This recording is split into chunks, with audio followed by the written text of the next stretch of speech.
Enregistrement et puis souhaiter la bienvenue donc à tout le monde, pour ce nouveau, webinar dédié aujourd'hui à la thématique, du mentoring et donc, à la question de comment engager les membres, de son réseau avec un programme de mentorat. Je fais une rapide précision sur le fonctionnement pour ceux qui n'ont peut-être pas l'habitude de venir sur nos webinars. Vous avez une fenêtre de chat en haut, à droite de votre écran, illustrée par une petite bulle, au cours de laquelle vous pouvez venir, poser vos questions, effectuer vos remarques. On est là également pour les relayer et l'objectif de ce webinaire est également de, voilà, de produire un échange et qu'on puisse partager, les expériences et répondre à vos différentes interrogations. Donc, pour répondre justement à ces questions et traiter de cette thématique, j'ai un invité, nous avons un invité, Ludovic de l'Université de Toulouse. Je vais te laisser te présenter. Oui, bonjour, merci Julien, bonjour à tous. Je suis ravi d'être avec vous ce matin. Et donc, je m'appelle Ludovic de Courtivron, donc je suis en charge des relations entreprises de l'université. Je suis aussi administrateur du réseau Alumni et puis notamment, je travaille plus particulièrement sur le programme de mentorat et la professionnalisation en parallèle. Voilà, dans les grandes lignes. Dans les grandes lignes et avec Alumforce depuis bientôt 8 ans, 9 ans, je Depuis, crois, hein. oui, on a commencé la mise en place de la plateforme, on a développé le projet en 2015 et lancé en mars 2016, lancé le réseau. Tout à fait. Avec on va y revenir avec un programme de mentorat qui, lui, est un petit peu plus récent. Pour en Oui, discuter. on l'a lancé l'année dernière à partir de l'été, enfin avant l'été 2021 et cette année on a lancé la dématérialisation des stages. Donc on avance sur les différents modules additionnels avec vous. Voilà, ça fonctionne plutôt pas mal et on va y revenir donc pour présenter rapidement le sujet donc du mentorat. Le mentorat avec Alumforce, c'est une fonctionnalité qui existe depuis de nombreuses années et à laquelle on a procédé à une refonte, il y a environ 2 ans, 3 ans, de manière à ce qu'elle réponde pleinement en fait, aux objectifs d'engagement des utilisateurs des différentes plateformes. Alors l'objectif du mentoring ou mentorat selon comment on l'appelle, aujourd'hui c'est de donner aux membres du réseau, donc les diplômés, les étudiants et on va le voir même parfois les partenaires entreprises ou des membres extérieurs à la plateforme, les moyens de s'entraider, de venir échanger sur des thématiques précises et de venir faire bénéficier d'une expertise ou d'une expérience en particulier à quelqu'un qui justement est en recherche de compétences données. Donc ça permet de générer de l'engagement sur les utilisateurs des différents réseaux et de resserrer les liens tout simplement des utilisateurs d'une communauté. Donc voilà, permettre la mise en relation en fait mentor-mentoré et pour vous, administrateurs de réseau qui suivez des programmes de mentorat, c'est aussi un outil pour suivre justement toutes ces relations. Donc intervenir sur les différents binômes qui se sont rencontrés, les thématiques sur lesquelles ils ont échangé, et puis pouvoir relancer justement, évaluer la qualité des relations de mentorat qui ont pu être établies sur le plateforme. Donc c'est un outil de mise en relation. La particularité du mentorat avec Alumforce et en tout cas depuis 2 ans ou 3 ans maintenant, c'est de pouvoir vous, configurer un algorithme de matching de manière à permettre la rencontre entre individus et entre membres de votre réseau en fonction de thématiques données, mais en fonction surtout des critères qui sont le plus importants pour vous. En fonction des secteurs d'activité, de l'expérience, en fonction du cursus académique qu'ils ont pu suivre. L'idée, c'est vraiment de pouvoir vous permettre de mettre en place un programme de mentorat sur mesure et de vous permettre de le suivre dans les meilleures conditions. Ça, c'était pour permettre un petit peu la présentation de ce qu'est le mentorat présenté par Alumforce. Le mentorat, donc, à l'Université de Toulouse en Capitole. Et là, je vais te redonner la parole, Ludovic. Donc, ça a été lancé il y a à peu près 1 an maintenant. Oui, alors c'est ça. On est revenu vers Alumforce, vers vous avant l'été 2021. Il faut prendre en compte le fait qu'on avait quand même l'appui de notre gouvernance et d'un nouveau président d'université particulièrement dynamique et sensible aux relations avec le monde professionnel. Je pense que pour un établissement d'enseignement supérieur, c'est une condition quand même importante, surtout si on veut développer un programme de mentorat ou avoir des moyens. Donc on avait ce soutien-là assez fort et on avait déjà cette idée-là dans notre besace. Donc on s'est rapidement tourné, surtout parce que vous commenciez à communiquer sur le module. Et ça s'est fait assez vite en fait, puisqu'on a signé avec vous juste avant l'été. Pendant l'été, le module a été déployé et on a commencé nos actions de sensibilisation pour recruter des mentors. Enfin, on le verra après, mais tout s'est passé pour un lancement qui a été effectif officiel au 25 octobre 2021, qui a été effectué par le président lui-même. On a enregistré une vidéo du président qu'on a diffusée pour donner vraiment un côté assez formel. Et ce programme de mentorat, il s'inscrit dans cette grande tendance quand même qui est de plus en plus généralisée au niveau même national, mais même beaucoup dans les pays anglo-saxons. Au niveau national, il y a le collectif mentorat qui existe. Il y a pas mal d'établissements qui ont déjà développé leur programme. Nous, on est vraiment content d'avoir pu développer ce programme-là avec à l'intérieur du réseau professionnel de l'établissement, donc de la solution d'Alumforce, parce que ça nous permet de tout avoir au même endroit et de vraiment éviter que nos étudiants s'éparpillent un peu partout. Et on a fait un choix important sur ce programme de mentorat, c'est ce qui est vraiment là pour le coup propre à chaque établissement. Quand on parle mentorat, on pense beaucoup à professionnels et on pense beaucoup aux alumni, aux diplômés.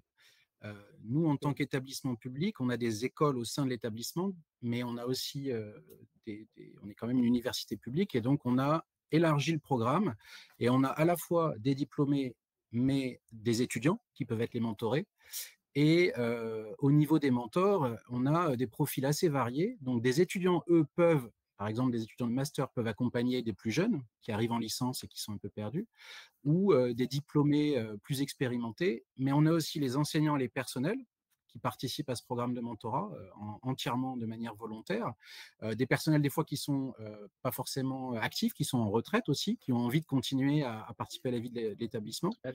Et puis surtout, on a des professionnels externes, et ça c'est peut-être la chose aussi qui est assez spécifique sur ce programme, c'est qu'on a profité de l'occasion pour développer des partenariats avec des structures, entreprises, privées, publiques, pour lesquelles ils nous disent leur volonté, leur envie d'aider les jeunes, de les accompagner. Et donc, on a des professionnels qui ne sont pas forcément des diplômés de notre établissement, mais avec qui on a des liens de partenariat et qui interviennent donc pour accompagner nos étudiants ou jeunes diplômés. Le tout autour de, comme c'est mentionné sur la slide, de 8 thématiques de mentorat qui sont là aussi un choix d'établissement. Je ne sais pas si tu voulais dire Oui, quelques mots dessus. Sur justement plutôt les profils qui viennent justement faire, participer à un programme de mentorat en ligne, comme tu l'as bien souligné, ben, effectivement, ça tous les membres de la communauté de l'université de Toulouse, donc les diplômés, issus des différents cursus, les étudiants et effectivement les professionnels. Alors pour les personnes qui n'utilisent peut-être pas la plateforme Alumforce, il faut voir que la plateforme intègre en fait les professionnels, hein, déjà les recruteurs, mais plutôt voilà dans cette dimension de sourcing pour venir déposer des offres ou chercher des candidats potentiels. Là, sur la particularité du programme de mentorat de Toulouse, Ludovic, il y a des professionnels qui avaient peut-être déjà au préalable un compte de recruteur ou sur la plateforme. Aujourd'hui, c'est même des représentants d'entreprises avec lesquels il n'y avait pas de partenariat nécessairement en amont, hein. Oui, tout à fait. Il y a les deux. Il y a les deux. On a à peu près. Alors oui, je vous l'ai pas dit, mais on a 26 000 utilisateurs actifs, dont 2 500 recruteurs individuels. Et donc, on a bien évidemment, au moment du lancement du programme, fait des mailings, donc avec le module de mailing, hein, des mailings ciblés, personnalisés pour les recruteurs, en leur disant, ben voilà, vous recrutez, on est ravi de vous avoir comme recruteur. Ben, sachez que si au sein de votre structure, vous ou des collègues en ont l'envie, c'est possible en tant que partenaire de participer. Et donc, s'ils ont leur compte recruteur, ils y accèdent avec leurs identifiants. S'ils n'ont pas de compte, si c'est des collègues, on a utilisé le formulaire d'inscription de nouveaux membres qu'on a personnalisé en mode mentor en tant que professionnel externe. Mmh. Et ça nous permet, nous, de les intégrer aussi comme membres, après vérification, bien évidemment, du profil du professionnel, en ligne pour que ça soit quand même compatible et sérieux et s'assurer que le cadre du mentorat est respecté, sachant qu'il y a une charte et des conditions d'utilisation qu'on a définies aussi pour donner vraiment un cadre formel et rassurer autant les mentorés que les mentors. C'est un service entièrement gratuit, donc bien évidemment, on attend de nos mentors qui ne demandent pas une contrepartie au moment où ils font du mentorat. Voilà. Et qui viennent donc échanger, donc tu l'as dit, hein, sur des thématiques données. Si vous nous suivez, si vous avez déjà participé à nos webinaires, on a déjà exposé pas mal de types de thématiques qui sont à paramétrer dans l'outil de mentorat, qui sont traditionnellement, qui vont à l'accompagnement à l'insertion professionnelle ou à l'orientation académique, qui peuvent être aussi des sujets sur notamment la partie entrepreneuriat, hein, l'accompagnement à la création d'entreprises.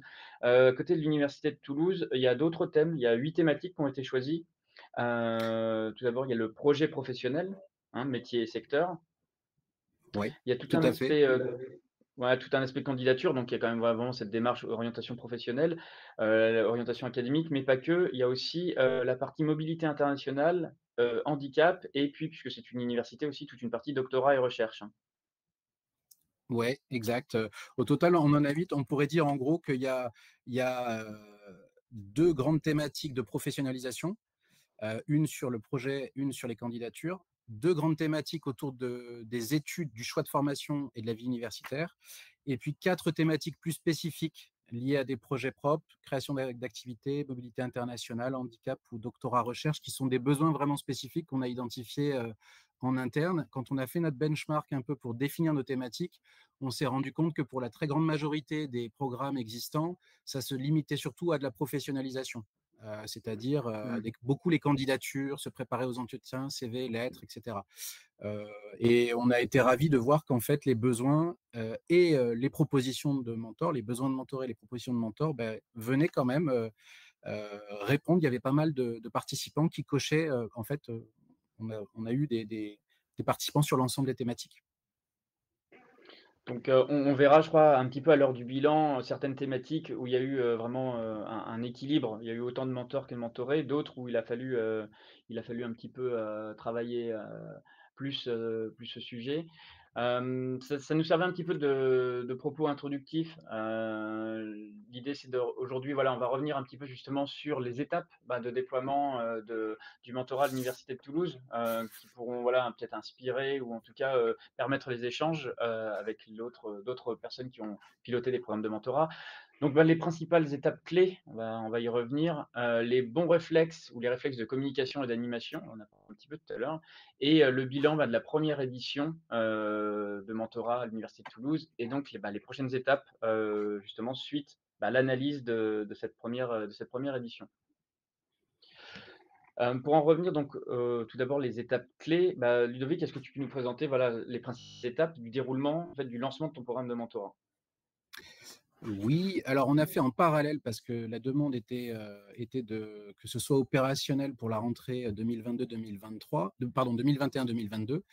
Donc on a eu en parallèle du déploiement du module technique avec Alumforce, on a fait un travail de recherche de mentors, sachant que le plus important, c'est d'avoir déjà des mentors disponibles en les prévenant que les mentorés, les mentis vont être informés dans un second temps, mais ne surtout pas communiquer aux étudiants ou aux diplômés mentorés si vous n'avez pas encore de mentor sur la plateforme. Donc le travail, ça a été vraiment de faire cette prospection, cette communication de manière assez synthétique auprès de nos contacts professionnels partenaires, les alumni expérimentés, les enseignants et personnels, et de commencer à avoir une inscription directement en ligne au module et de commencer à communiquer là-dessus. Ça, c'était la première étape. Donc, en fait, à la rentrée 2021, en septembre, début septembre, on commençait déjà à avoir un certain nombre de mentors enregistrés en ligne. Dans un second temps, on a fait une vaste campagne de communication. Alors, au Menti, c'était les étudiants, mais aussi les diplômés, quand même si on ciblait surtout les Ouais. plus jeunes diplômés. Hein. Ce n'était pas que les étudiants. Là, c'est vraiment étudiants et diplômés pour qu'ils s'inscrivent en ligne. Pour la communication, on est passé par, bien sûr, toutes les campagnes d'emailing via le réseau, mais on a aussi utilisé tous les moyens de communication possibles et imaginables au sein de l'université. Et ensuite, il faut assurer quand même une certaine modération via le module. pour le suivi des demandes de mise en relation. Il y a beaucoup de choses qui sont automatisées via le module, donc c'est quand même assez rassurant. Une fois qu'on a paramétré le module, les préférences, qu'on a les critères de matching, on peut suivre en tant qu'administrateur tout ce qui se passe en fait dans la plateforme, le nombre d'inscrits, les demandes entre elles, les binômes qui sont créés. Donc tout ça est bien recensé et Monitoré, assez clair. Hein, il y a des exports également possibles pour avoir toutes les informations là-dessus. Ce qui est important quand même, c'est qu'il y a besoin d'une modération par l'administrateur du réseau non, ou par quelqu'un qui peut avoir des droits directement sur ce module-là pour suivre, pour voir un petit peu que ça fonctionne bien. D'ailleurs, au bout de l'étape 3, il y a marqué aussi des évaluations. Alors, au lancement, on n'avait pas encore déjà des mentorats clôturés, mais à la fin d'un mentorat, c'est vrai qu'il est proposé l'évaluation du mentorat par les deux participants. Et ce qui est intéressant, c'est quand on est administrateur, on peut voir du coup, il y a un onglet dédié sur toutes ces évaluations, avoir des commentaires. On a fait une synthèse d'ailleurs des citations, tant de mentors que de mentorés, sur leur appréciation qui sont globalement très positives. Donc, voilà, il y a quand même ce rôle de modération à jouer qui est important à prendre en compte. Et ensuite, on a fait un premier bilan et une analyse au bout de 6 mois. Donc, on a un bilan chiffré très détaillé qui fait à peu près 4 pages qu'on a remis à notre gouvernance, sur lequel on a communiqué pour attester des résultats du lancement. Et donc, comme c'est indiqué sur la slide, l'idée après, c'est à partir des conclusions de repoursuivre une nouvelle campagne. Ça va pas mal de pair avec les cycles universitaires, un cycle de formation. Et donc, on a recommencé à la rentrée 2022 une campagne de communication et avec de nouveaux projets pour améliorer la participation, les relations et puis aussi le travail autour de l'outil en ligne, puisqu'on fait des retours comme ça à Loomforce pour pouvoir continuer à développer, optimiser la solution. tout à fait. Et justement, sur cette deuxième édition, ou sur les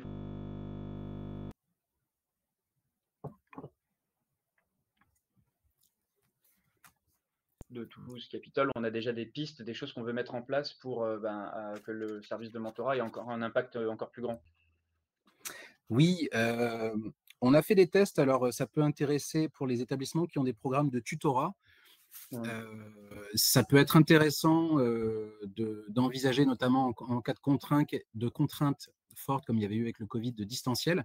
On peut très bien imaginer du tutorat qui passe via le module de mentorat. Finalement, on est toujours dans une relation en binôme avec une personne expérimentée et une personne qui est accompagnée. Et donc, dans l'une de nos thématiques, on avait aide aux études, vie universitaire et tutorat. Et donc là, on l'avait proposé aussi, donc c'est quelque chose qu'on a expérimenté en lien avec notre service des bibliothèques sur lequel il y a le programme de tutorat existant. Et le deuxième gros axe, et c'est vraiment le plus important, je pense, à venir, c'est de faire, on a développé des ateliers qu'on a proposés pour la prise en main de l'outil. Et ce qu'il faut savoir, c'est que pour les étudiants de début de parcours en licence, L1, L2, L3, le lien avec le monde professionnel est beaucoup moins évident et facile, ils ne se sentent pas forcément à l'aise. Et donc, il y a vraiment là, à ce niveau-là, besoin d'un accompagnement pour savoir se présenter dans un module comme celui-ci, savoir échanger avec un professionnel, se sentir à l'aise pour oser y aller aussi. Et donc, notre souhait, les masters sont plus à l'aise là-dessus et les jeunes diplômés également. Donc notre souhait, c'est vraiment là maintenant de faire un gros travail de communication et de présentation en amphi au plus tôt dans les parcours et à travers des yeux dédiés à la professionnalisation qu'on souhaite mettre en place de manière systématique. Pour le moment, c'est un module et un programme qui est entièrement proposé de manière en participation spontanée et volontaire pour chacun.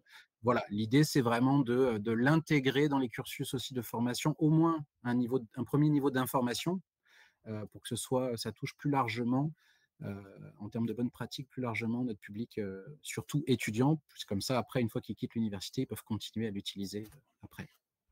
Absolument, ou prendre le relais et devenir eux-mêmes des mentors potentiels. Tout à Parce que fait. c'est ce qu'on constate sur pas mal de programmes de mentorat qu'on accompagne. Généralement, les utilisateurs qui viennent dispenser leur expertise, généralement sont satisfaits et renouvellent l'expérience sur l'édition suivante. Et chose qui plaît beaucoup aux administrateurs de réseau, c'est de voir justement un menti ou un mentoré, on peut l'appeler comme ça, qui vient, qui reçoit des conseils et qui du coup, bah, va progresser dans sa vie professionnelle, ou dans son orientation en tout cas, et qui derrière, bah, va venir lui, justement transmettre, ce qu'il a appris à des futures, aux générations d'après. Donc ça marche plutôt, pas mal comme ça.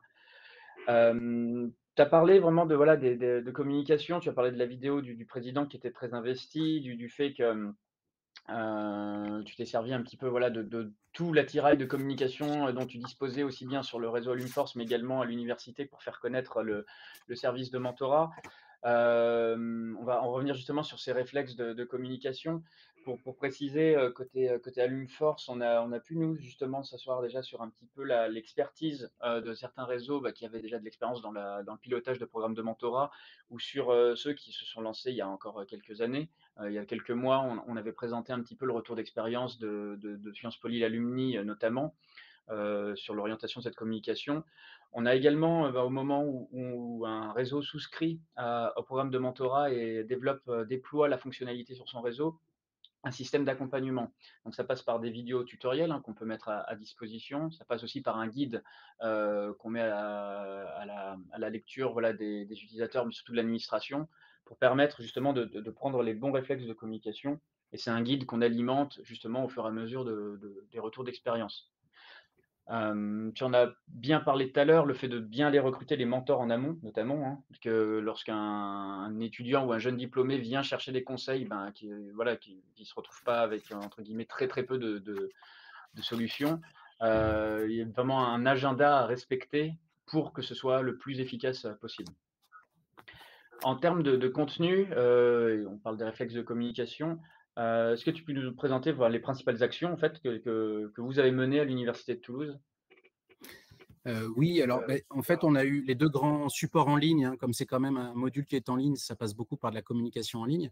Les 2 grands Mmh. supports en ligne, c'était une page dédiée sur le site de l'université dans, toute la partie professionnalisation, réseau alumni, où on a vraiment une sous-rubrique dédiée au mentorat, et l'équivalent, sur le réseau alumni où, dans les menus, en fait, vous avez, une nouvelle rubrique qui s'appelle mentorat ou mentoring qui apparaît.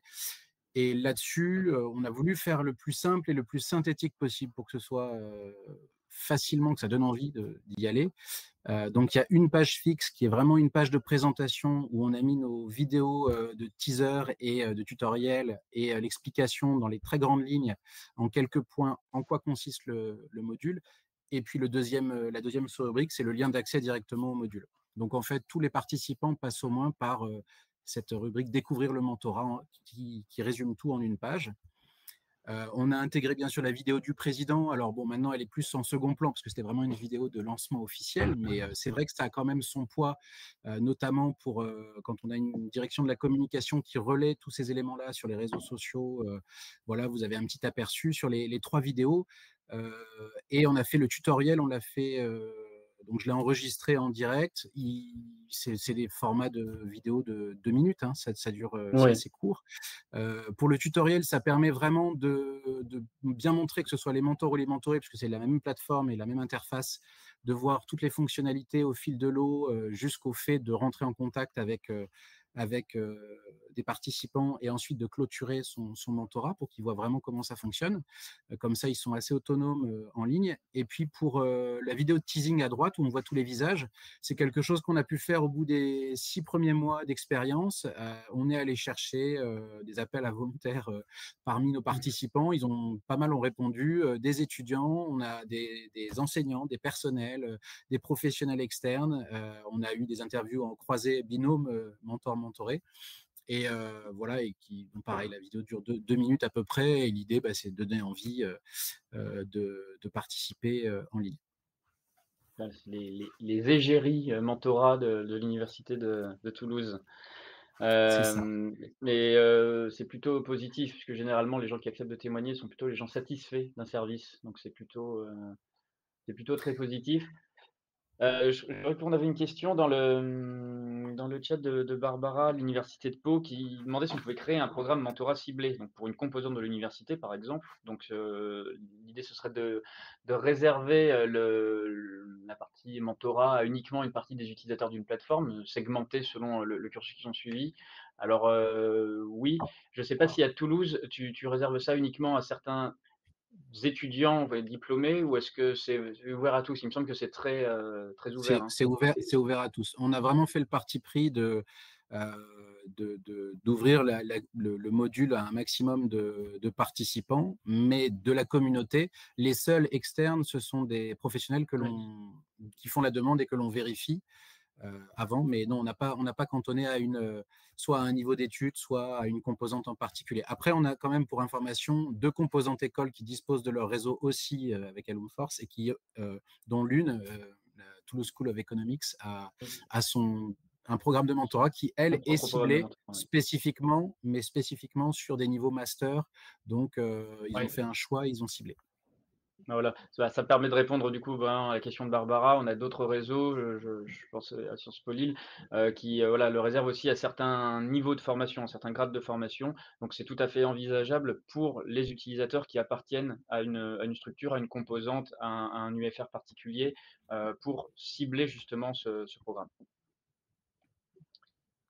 Hem, top.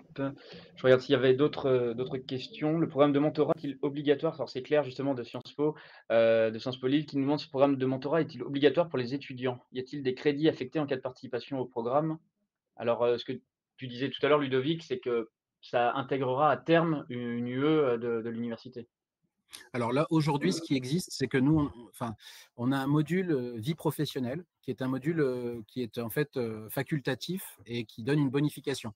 Donc, les étudiants qui s'y inscrivent doivent participer à un certain nombre d'ateliers et dedans, il y a un atelier dédié au mentorat sur la prise en main. Il y a également interview d'un professionnel. Donc, on l'a intégré, mais ça reste pour le moment facultatif et on est en train d'avoir une réflexion assez pousser enfin, parce que je sais que dans certaines universités, ils ont déjà réussi à déployer ça, d'une UE qui soit 100% dédiée au projet personnel, professionnel de l'étudiant, donc vraiment à la professionnalisation graduelle depuis la première année jusqu'au moins bac+3 et puis peut-être bac+5, voire plus, et dans lequel le mentorat en ferait entièrement partie. Ça, c'est l'idéal. Ouais.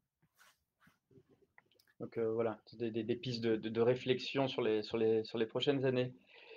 Et bah, pour, justement voir, ce qu'on pourra faire du mentorat à terme, alors à l'université de Toulouse ou ailleurs, bah, l'idée c'est de s'appuyer sur un bilan. Et justement, alors, tu l'as dit, hein, Ludovic, tu es déjà engagé dans la deuxième édition là depuis la rentrée. Heu, qu'est-ce qui ressort en fait après quelques mois d'utilisation, notamment après la 1re édition, de ce programme de mentoring, chez vous? Alors, il faut savoir que là, sur les chiffres que vous avez, c'est au bout de 6 mois et que Mmh, ça ne prend pas en compte toutes les personnes ont consulté le module. C'est-à-dire que bien sûr. ce sont des inscriptions finalisées et donc des utilisateurs opérationnels. Mais en fait, on a plus de 1300 personnes en totalité qui se sont connectées au module, qui l'ont exploré. D'accord? Donc ça, c'est un 1er point important sur les 6 mois, donc c'était pas mal pour nous. On voit que le rapport, on a réussi à faire, disons, un mentor pour 2 mentorés, ce qui est quand même un score pas mal. Enfin, on était assez satisfait de ça. Les binômes ont commencé à se constituer. Il y en a plus d'une centaine au bout de 6 mois qui étaient opérationnels et avec un certain nombre de demandes. Il y a une optimisation qui a été déployée par Loomforce, c'est de pouvoir après choisir le nombre de demandes de tuteurs, de mentors ou de mentorés adressés, faire des limites éventuellement si on ne souhaite pas qu'un mentor professionnel reçoive trop de demandes ou inversement qu'un mentoré en fasse trop à la fois pour pas qu'il y ait trop de dispersion, parce qu'on sait que c'est un des risques avec les outils numériques et surtout aujourd'hui la volatilité, c'est un peu problématique. Enfin, nous, c'était un peu une des craintes qu'on avait. Donc, il y a ce paramètre-là qui est possible. Dans les leçons qu'on tire, clairement, on a sur les thématiques de professionnalisation, c'est là où il y a le plus de constitution de binômes. Euh, et, euh, et on a à peu près un mentor pour un mentoré sur les thématiques très spécifiques. Et en revanche, on a beaucoup moins de mentorat de propositions de mentors sur des thématiques qui sont dites spécifiques à la vie étudiante, orientation sur la formation, etc. Puisque là, c'est vrai que ça relève plutôt soit de notre service, des bibliothèques universitaires ou autres. Mais bon, on l'avait quand même mis et c'était l'idée. Une dernière petite conclusion, c'est la majorité des évaluations sont positives, tant pour les mentors que pour les mentorés. Quand ils clôturent leur mentorat et qu'ils remplissent l'évaluation.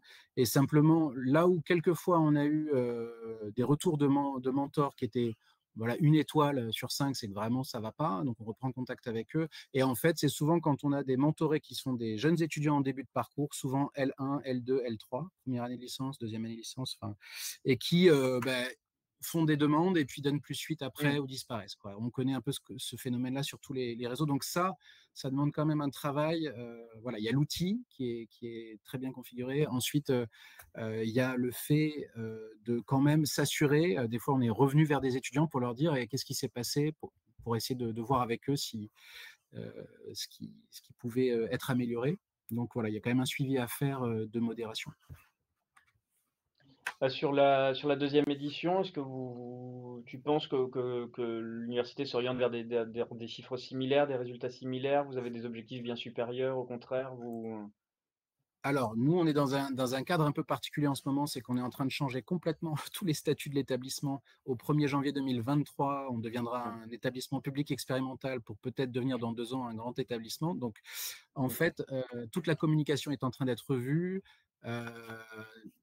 Et donc, ça met un peu en pause dans l'immédiat, mais une des grandes opportunités qu'on risque d'avoir, c'est que pour la professionnalisation, on va peut-être avoir cette fameuse UE qui va être intégrée dans les cursus et dans laquelle on intégrera le mentorat. Donc ça, pour l'année 2023 au plus tôt, voire 2024, on a bon espoir de pouvoir faire du coup des interventions, puisque maintenant on dispose de tous les outils de communication et du module, de faire les interventions et les présentations de manière à plus grande échelle en amphi, avec de l'interaction avec les étudiants pour que vraiment le module prenne plus d'ampleur.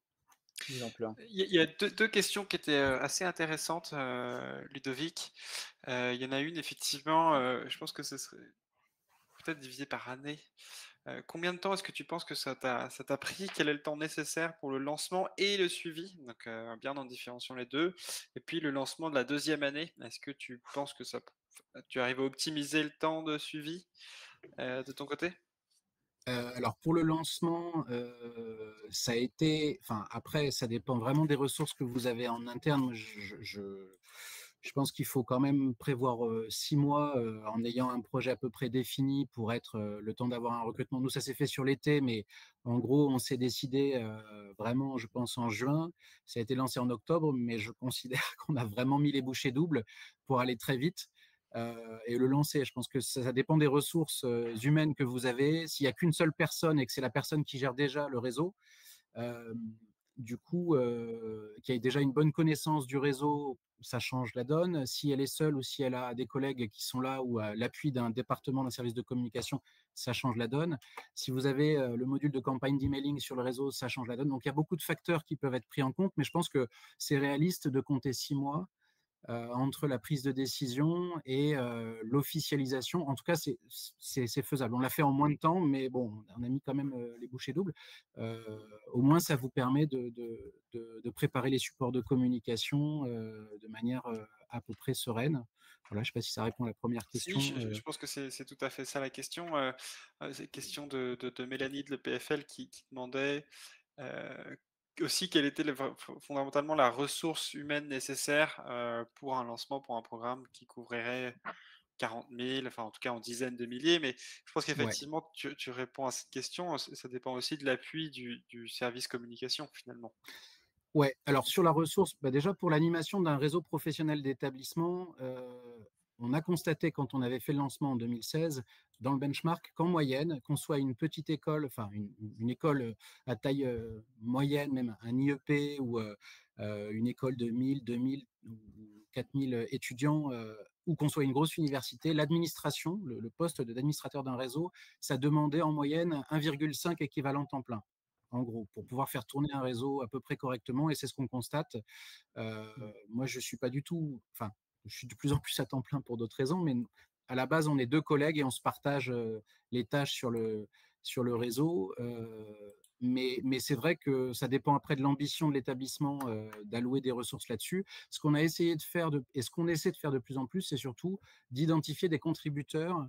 Et ça, c'est peut-être une piste à envisager, notamment pour un programme de mentorat, de la même manière qu'on peut avoir des contributeurs pour publier des articles ou des événements. On peut leur donner des droits spécifiques, c'est ce qu'on a paramétré dans le back-office, juste pour le module de mentorat, par exemple. Et dans ces cas-là, vous avez des personnes au sein de l'établissement qui peuvent être dédiées, qui ne sont pas les administrateurs global du réseau, globaux, enfin pour le réseau global, mais qui peuvent jouer, intervenir et faire de la modération. Donc voilà, pour ma part, le lancement, enfin ça m'a pris, enfin quand j'étais dessus, il y a eu 3 mois vraiment en intensif où ça m'a pris beaucoup de temps et où j'étais en bonne partie dessus. Et une autre question Mélanie te remercie pour ta réponse. Une autre question de Félix, effectivement, la durée moyenne d'un accompagnement chez vous, c'est combien de temps et est-ce que ça dépend des programmes d'ailleurs? Alors, en fait, alors là, l'un des points intéressants justement dans la solution ligne, c'est qu'il y a 2 grandes. Au tout début, l'utilisateur paramètre ses préférences et donc soit c'est quelqu'un qui cherche un mentor, soit c'est quelqu'un qui propose un accompagnement en tant que mentor. Donc ça donne déjà 2 possibilités. Et ensuite, au sein de ces 2 possibilités, on peut soit chercher un accompagnement sur du long terme, soit juste une aide ponctuelle. Imaginons, je dois passer un entretien de recrutement la semaine prochaine et je veux juste faire une répète avec un professionnel qui pourrait m'aider. Donc, on a les 2 configurations. Ce qu'on constate, c'est que tant chez les mentorés que chez les mentors, il y a plus de demandes sur de l'accompagnement sur du long terme que juste du ponctuel, globalement, les besoins exprimés, mais qu'on a quand même un peu des deux. La moyenne, je dirais, sur le long terme, c'est souvent sur à peu près 3 mois. En moyenne, hein, ça peut être un peu plus. Il y en a qui font quasiment leur année complète universitaire avec un même professionnel, mais souvent, quand ils ont eu 3-4 échanges avec 2 semaines d'intervalle entre chaque, ils ont à peu près fait le tour de ce qu'ils pouvaient partager sur leur projet professionnel, les métiers ou autres. Et après, on a des demandes très ponctuelles où là, il y a un échange très, très ciblé, spécifique. Une des étudiantes qui témoigne dans la vidéo de teaser, là, elle est allée, elle a eu 3-4 mentors sur l'année. Elle a réussi à enchaîner pour avoir des témoignages métiers différents et faire son choix de spécialisation. Voilà. Je sais pas si ça arrive. Ça Ouais, donne il y pas a une mal question de. ouais, subsidiaire, effectivement, mais qui est tout à fait liée par rapport au module, hein, pour le coup, à l'UMForce, qui permettrait ou non d'avoir une année académique fixe et ensuite on remet à 0. Mais donc effectivement, on peut les durées de mentorat et c'est un paramètre qui est d'ailleurs flexible maintenant. Vous pouvez déterminer la durée d'un mentorat, donc la réponse est oui, vous pouvez tout à fait, faire ça et c'est des paramètres qu'on pourra regarder, quand vous mettrez en place le module, si jamais vous le mettez en place. Tout à fait. Une autre question sur la formation des mentors, très intéressant. Est-ce que toi, alors je sais que tu en as parlé, hein, tu as fait des vidéos de présentation, des bonnes pratiques, il y a une charte de bonne conduite. Est-ce que tu as fait des formations pour les mentors? Alors, ce qu'on a fait surtout, parce que les mentors, quand c'est une très grande partie, sur les 200 mentors à peu près qu'on a, il y en a 2 tiers qui sont des diplômés, 1 tiers des professionnels externes, en gros. Puis on a quand même des enseignants et personnels à côté. Mais comme ce sont des professionnels, c'est souvent plus de la relation en personne. On ne peut pas aller regrouper plein de professionnels qui ont leur agenda chargé au même moment. Donc l'idée, c'était d'avoir ce tutoriel en ligne et la charte aussi qui cadre un petit peu tout ça. Mais surtout, on a mis à disposition un email dédié, mentorat pour l'université @ut-capitole.fr et surtout une prise de contact quand ils s'inscrivent. C'est-à-dire de voir éventuellement, alors il y a des fois selon le temps dont on dispose, parce que c'est pas toujours possible de le faire et de les rappeler les uns après les autres, mais en tout cas, on fait en sorte de faire un peu SAV, c'est-à-dire en gros, dès qu'ils ont une demande ou une difficulté qu'ils rencontrent, moi j'en ai eu pas mal au téléphone où on échange avec eux, notamment sur des partenaires qui vont aller nous proposer, je sais pas, le plus gros partenaire qu'on a eu nous a mis 30 mentors à disposition d'un coup. Donc on a avec eux, là pour le coup, on fait une présentation spécifique parce que c'est une même structure. Mais sinon, si ce sont des professionnels ou des diplômés individuels, là pour le coup, c'est vraiment plus au cas par cas, d'où l'importance d'avoir un tutoriel qui présente bien de manière assez simple le module. Je crois qu'au lancement du programme de mentorat de Sciences Po Lille, puisque Claire pose une question, ça me permettra d'enchaîner derrière. Au moment du recrutement des mentors, il y a une présentation sous format live, sur un format de webinar où, je ne sais pas si on peut appeler ça une formation, mais en tout cas une démonstration assez poussée de comment bien utiliser l'outil en tant que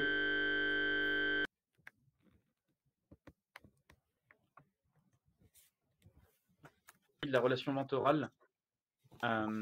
Aujourd'hui, comment tu fais, Ludovic? Est-ce que c'est une prise de contact régulière de ta part avec les binômes ou est-ce que c'est un bilan à la fin de la période? Pour savoir. Alors on fait ce que l'on fait avec un collègue, parce qu'on est deux à se partager quand même et à suivre un peu, pour une meilleure réactivité, on est deux à recevoir sur le mail mentorat et on est deux à accéder à l'administration du module. On va régulièrement voir les évaluations, on va régulièrement voir les demandes en attente. On peut agir, nous, sur le fait de mettre en relation ou au contraire de clôturer des demandes si elles ne sont pas pertinentes, s'il y en a trop ou quoi. Donc, on peut intervenir là-dessus et envoyer des messages du coup directement aux participants. Après, faut rester réaliste. C'est encore une fois, ça dépend du temps disponible. C'est souvent un programme de mentorat, ça vient souvent se rajouter sur tout un tas de fonctions qu'on a au départ. Donc, idéalement, c'est super d'avoir une personne qui peut y dédier une part significative de son temps, mais à défaut, c'est de s'appuyer beaucoup sur les notifications, faire en sorte que le module soit bien paramétré pour que chaque utilisateur reçoive, dès qu'il interagit, il reçoit une information selon où il en est dans son mentorat. Oui, effectivement, bon, on n'a pas toujours la ressource sous la main, mais on constate quand même une meilleure réactivité et un taux de transformation des binômes de mentorat, pardon, plus significatif lorsqu'il y a une personne qui occupe une sorte de support, en fait, que tu as parlé de SAV tout à l'heure, je trouve ça très, très pertinent, pour s'occuper justement des utilisateurs. On a une question d'Aurore, qui lors du bilan, quels sont les critères que vous pouvez mesurer grâce à votre outil, à part le nombre de mises en place de binômes mentor et mentorat? J'ai pas donné une première réponse qui est déjà d'évaluer le nombre de personnes qui sont venues solliciter le service, c'est-à-dire qui se sont inscrits ou tout simplement qui ont manifesté un intérêt, puisqu'une personne qui se rend sur l'écran du mentorat, mais sans donner suite, va être quand même référencée comme quelqu'un de potentiellement intéressé. On peut évaluer bien sûr le nombre de binômes et puis il y a le taux de satisfaction des personnes qui ont participé à un programme de mentorat, puisque Ludovic l'a très bien dit tout à l'heure. Il y a aussi alors, je ne sais pas s'il était en place, Ludovic, tu l'as dit tout à l'heure, pour la première édition. En tout cas, on peut aujourd'hui recenser l'évaluation de satisfaction des utilisateurs. Oui, donc ça nous permet, c'est quelque chose qu'on souhaite aussi développer, inciter davantage les utilisateurs à finaliser et à clôturer leur mentorat pour pouvoir évaluer leur mentorat et pour qu'on ait davantage de statistiques qui permettent d'attester des résultats. Mais déjà, dans le programme, avec les données, on peut voir le profil de tous les types d'utilisateurs, que ce soit des mentors ou des mentorés, les répartitions éventuellement par composantes. Si vous avez plusieurs composantes, les répartitions par type de diplôme aussi, également la répartition par thématique de mentorat, c'est-à-dire combien de mentorés et combien de mentors ont formulé une demande selon les thématiques pour voir la rencontre de besoins aussi. Donc ça, en termes de résultats, c'est quand même assez intéressant. Ça dit quelque chose des besoins de votre public au sein de l'établissement. Et puis après, pour tous les participants, une fois qu'ils saisissent leur structure et leur fonction, c'est de pouvoir aussi avoir tout un panel de mentors en fonction des entreprises privées ou publiques représentées, des métiers représentés. Et c'est surtout une mine d'or ensuite dès qu'on fait des forums de recrutement ou des forums métiers, parce que c'est des personnes qui, du coup, sont complètement à l'aise avec l'idée de présenter, de vulgariser leur parcours et leur métier à un public plus jeune, étudiant ou diplômé. Puis on a une dernière question de Laetitia qui nous demande si on peut montrer à quoi ressemble, faire une démo de la fonctionnalité de mentorat pour voir à quoi ressemblent notamment les listes de profils. Alors Laetitia, je ne sais pas quel réseau vous représentez, mais peut-être que vous pouvez voir ça avec soit votre chef de projet référent, soit effectivement avec un contact chez Alumforce qui pourra procéder à une démo assez rapidement. Parfait, merci beaucoup. Si on a fini avec les questions, Ludovic, il me reste à te remercier pour ta participation, ton témoignage. Avec plaisir. Merci à vous.